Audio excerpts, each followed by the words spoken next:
All right, so we're diving into Rich Dad's cash flow quadrant today. Yeah. It's Getting into the core ideas, figuring out why this book has resonated with so many people, and breaking down Kiyosaki's system for reaching financial freedom, right? Yeah.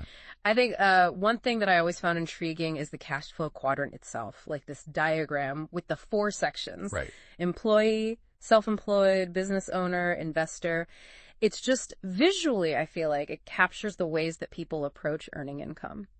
It is. It's a powerful image, isn't it? Yeah. And I think one of the things that Kiyosaki really hit on that made this book so popular was this emphasis on financial literacy, Okay. like really understanding how money works. Yeah. And he argues that true freedom, it's not about just earning a lot of money, Right. but it's about moving from the left side of the quadrant where you have your employees and you're self-employed over to the right side Oh. where you've got your business owners and your investors. So you're saying it's not enough to just work hard? Well, yeah, see, he's kind of saying, you have to change your fundamental relationship with money. Right. He argues that, the left side is all about trading your time for dollars. Right. You're working for somebody else, or you're working essentially for your clients if you're self-employed. Mm-hmm. But on the right side, Yeah. your money's working for you. Yeah. You've built systems or investments that generate income even when you're not actively working. And this is what Kiyosaki calls financial freedom. I think what's always fascinating to me is that story about Kiyosaki and his wife being homeless back in 1985. Oh, yeah. And it's like, while on this path to financial freedom, it's like, Yeah. talk about a testament to this idea of shifting your mindset. It's a pretty inspiring story when you think Yes. about it. I mean, going from nothing to becoming millionaires by 1989. Wow. And they didn't get some lucky break or inheritance or anything. It was really just applying these principles of financial intelligence, right?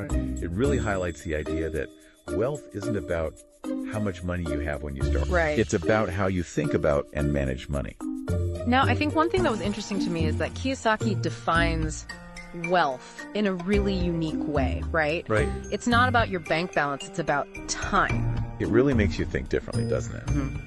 He defines wealth as the number of days you could survive without physically working while maintaining your current standard of living. Oh, wow. So that puts things in a whole new perspective. Yeah. How many days of wealth do you have? That's a great question for everybody listening to consider. Right. Let's dive into those 4 quadrants. Cool. I've read descriptions of the different mindsets, but I'd love to hear your take. Sure. Like, what kind of people gravitate towards each one? Okay. And let's start with the employee quadrant. Okay. So, employees, I would say they're often driven by, security, stability. Mm-hmm. They value things like a steady paycheck, benefits, and a clear career path. Mm-hmm.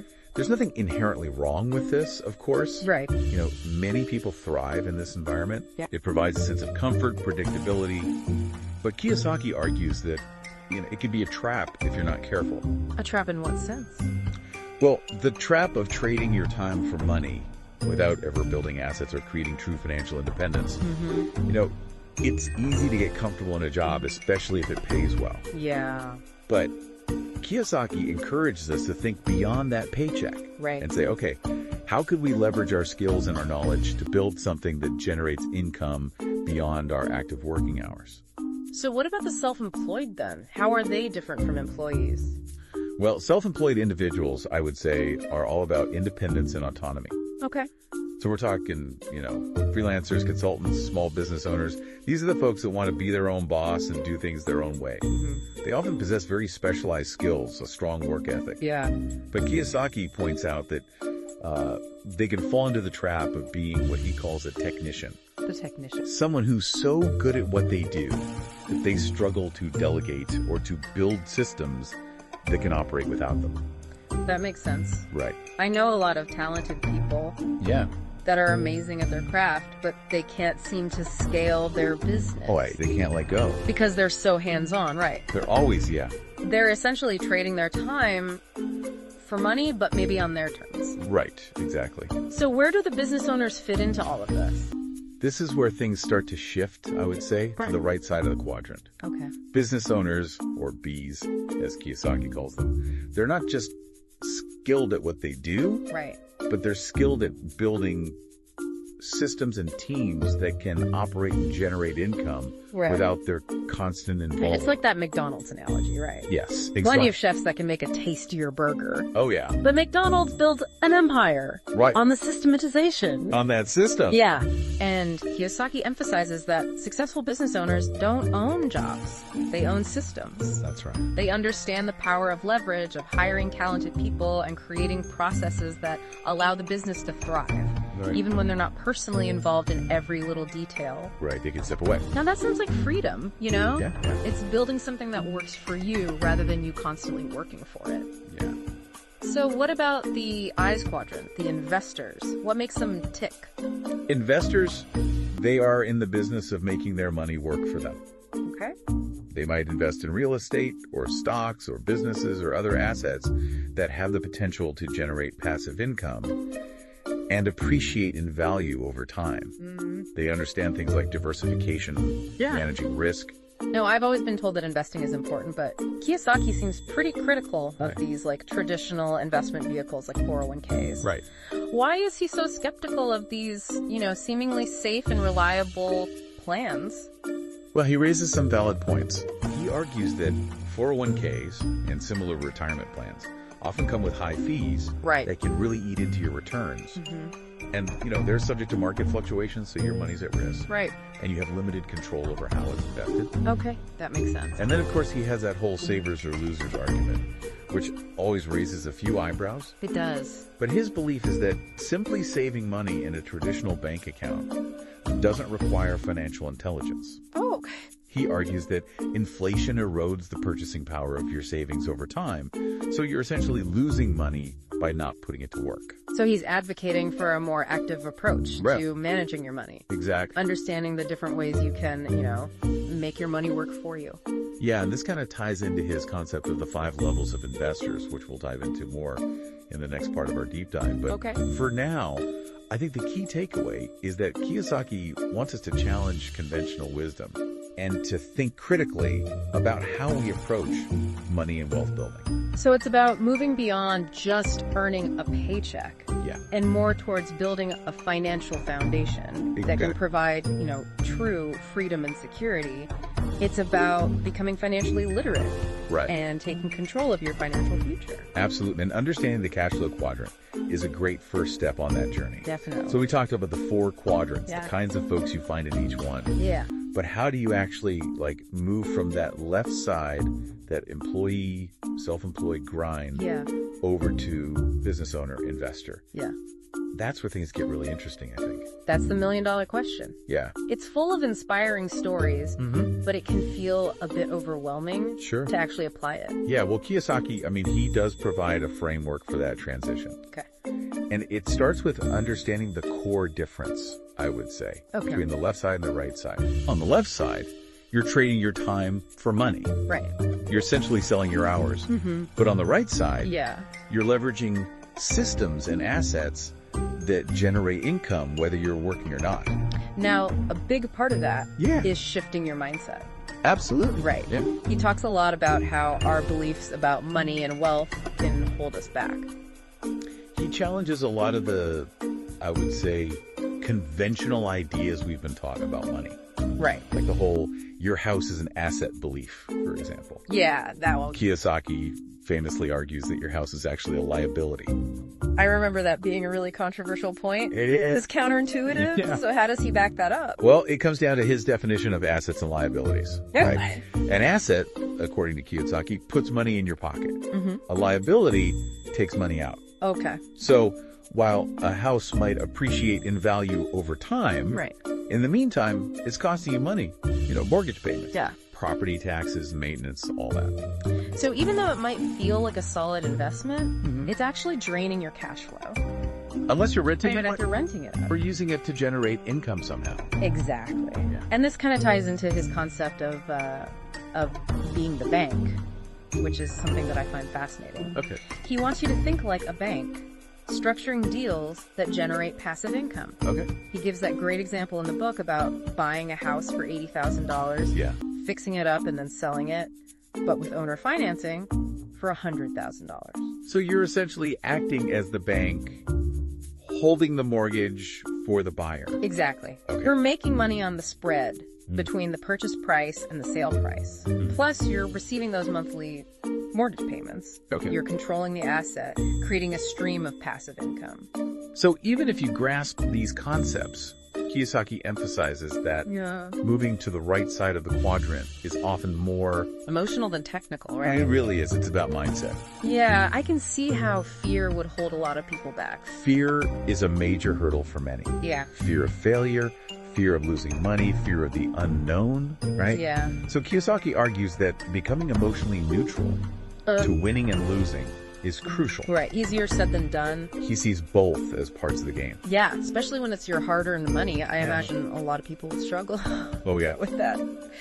He suggests becoming more aware of our kind of internal dialogue, noticing when those fear-based emotions are driving our decisions. Right. He talks about the battle between what he calls the parent and the child within us.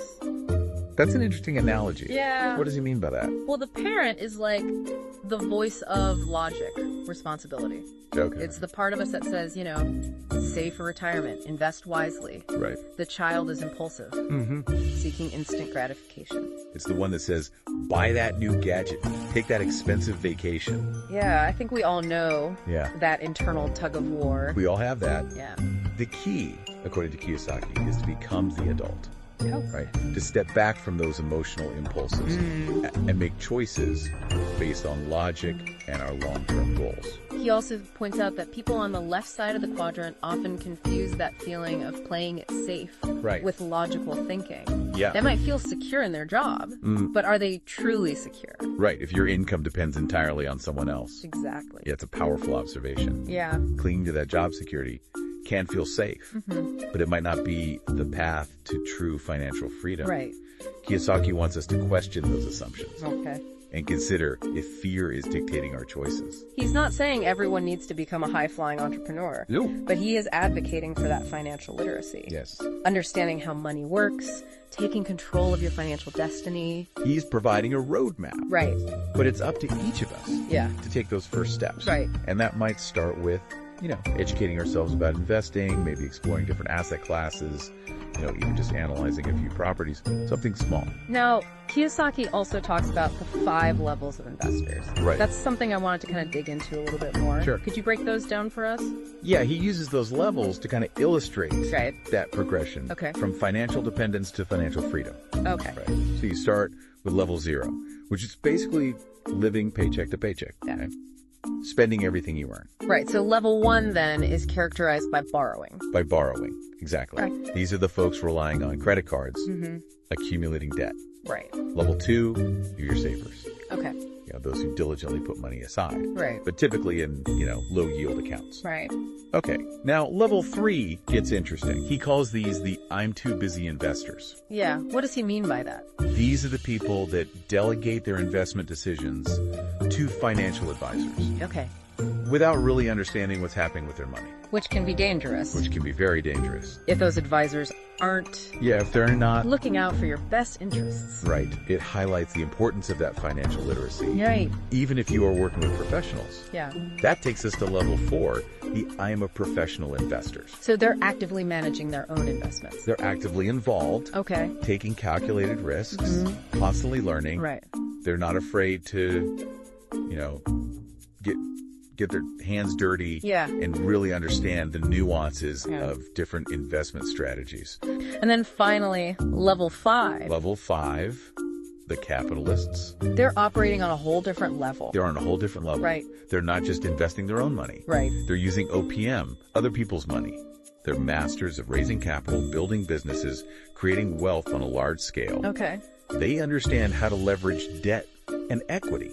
Wow. To fuel their ventures. So it's not just about investing. It's about understanding that whole financial ecosystem. Right. And being able to navigate it strategically. So for someone listening right now who might be feeling inspired but also a little bit overwhelmed. Sure. What is a practical first step they can take? Well, I would say Kiyosaki, he's a big advocate for education. Okay. Start by reading books and articles, taking courses, attending seminars, or even finding a mentor who can guide you. Right. Immerse yourself in that world of finance and investing. So it seems like a recurring theme in the book Yeah. is that education is key, right? Absolutely. Not just formal education, but that ongoing commitment Yeah, keep learning. to learning Yeah. and expanding your financial knowledge. Like building any other skill. Right. You have to put in the time and effort to really master it. And the world of finance is constantly evolving. Yeah. So that learning never really stops.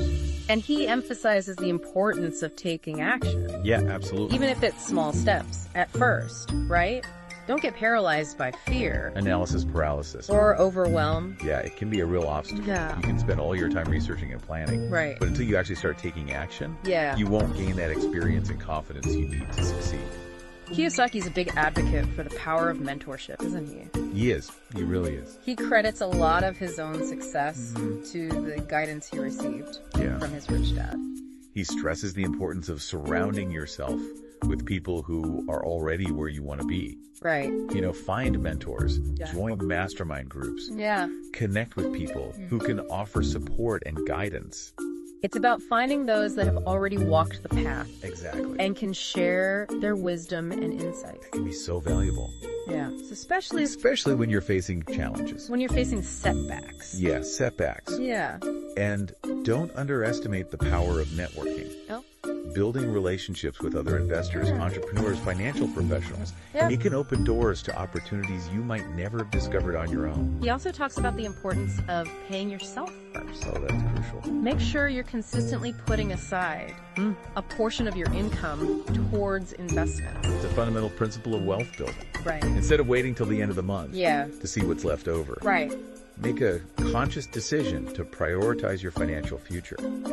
Even if it's a small amount at first, the habit of regular investing can have a compounding effect over time. And let's not forget the importance of getting out of debt. Oh yeah, that's huge. Kiyosaki lays out a pretty straightforward plan for tackling credit card debt, which, can be a major obstacle for so many people.